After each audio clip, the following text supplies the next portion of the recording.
This is Hidden Killers with Tony Brueski. Here now, Tony Brueski. You ever notice how some stories start off feeling like a mystery, and then as the details come in, they start to sound like something far worse? That's where we are today. The story of 14-year-old Celeste Rivas Hernandez, a child whose disappearance out of Lake Elsinore, California, only to be found months later in the trunk of a Tesla belonging to the singer called David, D4VD. And what's come out since? It's not rumor. It's not fan fiction. It's what's been dug up by a licensed private investigator, and it paints a picture that's part tragedy, part negligence, and entirely avoidable. So here's everything we know so far.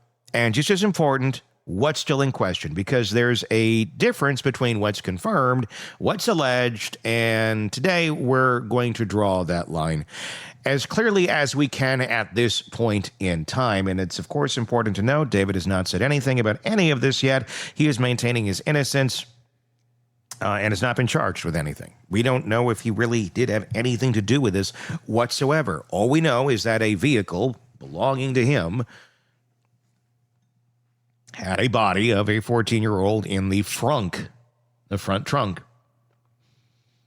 That's something. How did it get there? We don't know. We don't know. So let's start with what's not disputed. On September 8th of 2025, a Tesla sitting at a Hollywood tow yard was opened after staff complained of a smell inside the front trunk, the frunk, where human remains later confirmed to be those of Celeste Rivas Hernandez, 14 years old. That car was registered to David Anthony Burke, better known as David, here, spelled D4VD. The Houston-born artist. Police say the cause and manner of death are still deferred, which means toxology is not public, the case isn't closed, and technically it's not classified as a homicide yet. Now, since that discovery, law enforcement's been quiet. No named suspects, no arrests, just open investigation.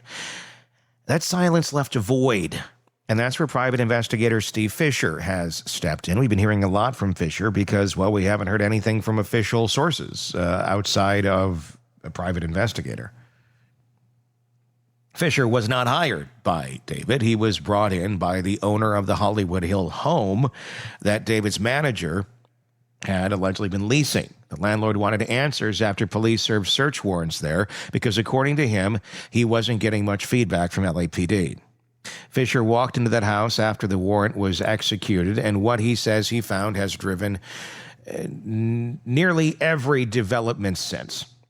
So here's what's confirmed and what's claimed from Fischer's side. This is from the private investigator. Confirmed. LAPD searched that property and removed some electronics, phones, maybe even sections of drain pipe. It's claimed, as Fischer says, not everything was taken, and that he cataloged items left behind that would serve no purpose in the Hollywood Hills home. He described them as tools, more at home on a farm, the kind of equipment, in his words, you might use to completely get rid of something. His words. Now, that does sound sensational, but Fischer also clarified possession of those items does not prove a crime. He is careful there. He isn't saying someone used them, only that they were out of place enough to raise eyebrows, in his opinion, basically. And then there's the Build-A-Bear revelation, because of all things to throw into a homicide maybe case with a decomposing body of a 14-year-old in a Tesla's frunk and a 20-year-old music star with titles such as Romantic Homicide is Build-A-Bear. Let's add Build-A-Bear to the equation, shall we? According to Fischer, during that same property search, he found a Build-A-Bear workshop certificate made out to a girl named Esmeralda, dated April 21st to 2024. Why does that date matter? Because that's 16 days after Celeste was first reported missing. On that same day, David posted a TikTok video of himself on a roller coaster at Six Flags Magic Mountain, which happens to have a Build-A-Bear inside the park. So you can connect those dots. A certificate for a child found in his house, dated the same day he's at a park, that sells them. Six Flags policy requires anyone under 15 to have a chaperone over 21.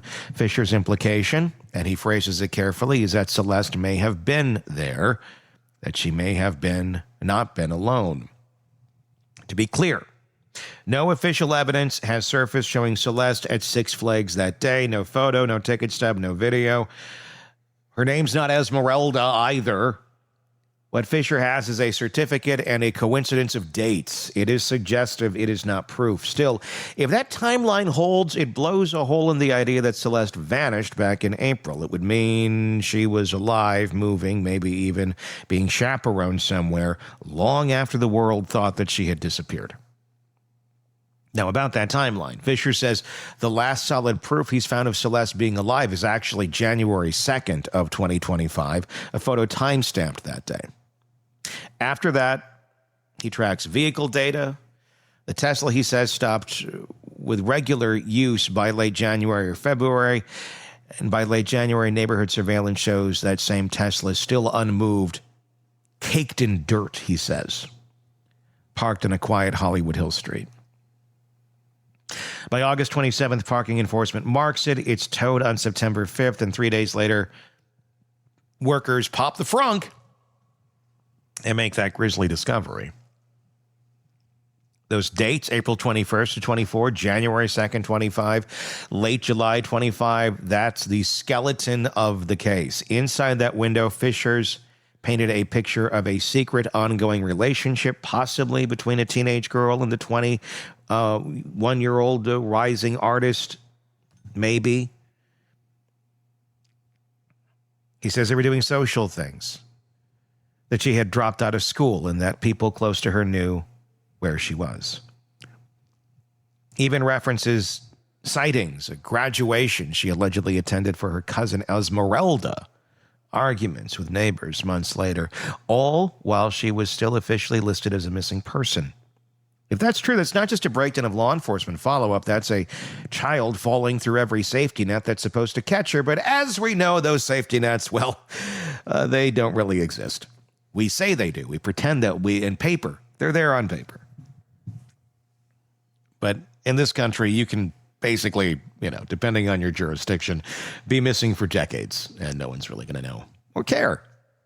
But again, that's Fischer's account, not confirmed by police reports. Then there's the matter of the Tesla itself. Fischer claims he's identified the individual who moved it to its final parking spot, though he hasn't named them publicly, citing the open investigation. He also discovered another vehicle allegedly belonging to someone in David's touring entourage, parked for 2 months on the same street before quietly being retrieved by 2 men. The timing, he says, is suspicious. That second car hasn't been connected to Celeste or her death, but it deepens the question of who exactly had access to the property and the Tesla. As for cause of death, Fischer has his theory, and he's been explicit that it's his own speculation, not an official conclusion.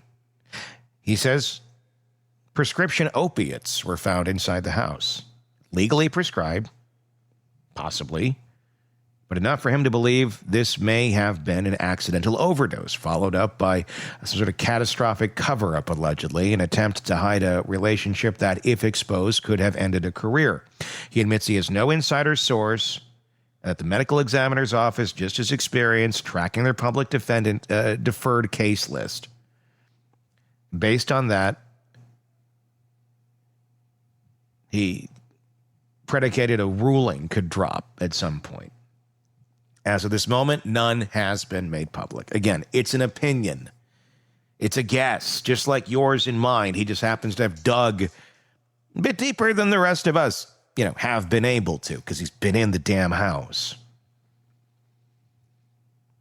So it's speculation. So what do we have? A missing child found in the trunk of the celebrity's Tesla. A private investigator claiming that the timeline of her disappearance doesn't quite add up. Evidence, some confirmed, some circumstantial, of a continuing relationship long after the world stopped looking for her, and a police department that to date hasn't named a single suspect.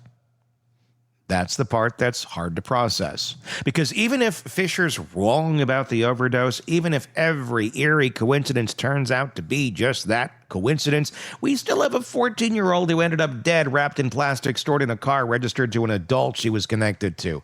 And so far, no one's been charged. That alone should outrage anyone with a pulse. Fischer's investigation also highlights another ugly truth. Once social media and fandom got involved, facts drowned in noise. He said openly that Reddit threads, once helpful, have turned toxic, flooded with people misquoting him, twisting his words, creating alternative storylines that risk derailing a real case. And he's right. In the vacuum where law enforcement stays silent, the internet fills the space with rumor. It's Mad Libs on steroids. And victims like Celeste become hashtags instead of human beings. The hardest part in all of this is what it suggests about who knew what and when. Fischer believes several people, 4 or 5, he says, know the truth about what happened to Celeste, or at least know she ended up in that Tesla. He says he doesn't believe she was murdered in a violent way. He believes she died, and instead of calling 911, someone panicked. Someone decided that saving an image was more important than saving a life. And whoever made that choice, he says, has to live with it. It's not conspiracy theory, it's morality. Because even if this ends up ruled an accidental death, a child was still left to decompose in a car while adults went on tour. So where does it go from here? The Los Angeles County medical examiner still has not yet released its final ruling. LAPD has made no arrests. David's representatives haven't commented beyond acknowledging the tragedy. And Steve Fischer, whatever you think of his theories, has been the only one consistently pulling on threads that no one else seems willing to touch. Maybe he's right. Maybe he's not. But when a 14-year-old girl ends up dead in the trunk of a pop star's car, silence doesn't really become an option. What this case needs now isn't more speculation, it's transparency. If LAPD cleared people, well, great, say so. If toxology's back, release it. If there's no crime beyond concealment of a body, the public deserves to hear that too. Because as long as that silence stands, people like Fischer and frankly people like us are left to connect the dots. And the picture these dots form is getting darker by the week. Celeste Rivas Hernandez wasn't a headline. She was a kid whose name keeps getting buried under celebrity damage control, corporate PR, and online noise. She deserved protection. She didn't get it. She deserved answers. She still doesn't have them. So until those answers come, we'll keep following the evidence, the confirmed, the claimed, and everything in between. Because this story isn't about David or charts or image. It's about a little girl who ended up where no child ever should be. And until the truth is out, that's the only headline that matters. Give me your thoughts on the case in the comments section on YouTube.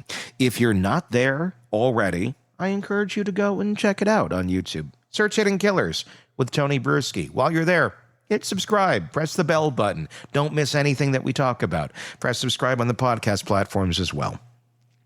We do greatly appreciate that. And I want to hear your voice. I want to hear your thoughts. So do check that out on YouTube. Until next time, I'm Tony Brueski. We'll talk again. Want more on this case and others? Then press subscribe now and don't miss a moment of true crime coverage from Tony Brueski and the Hidden Killers podcast.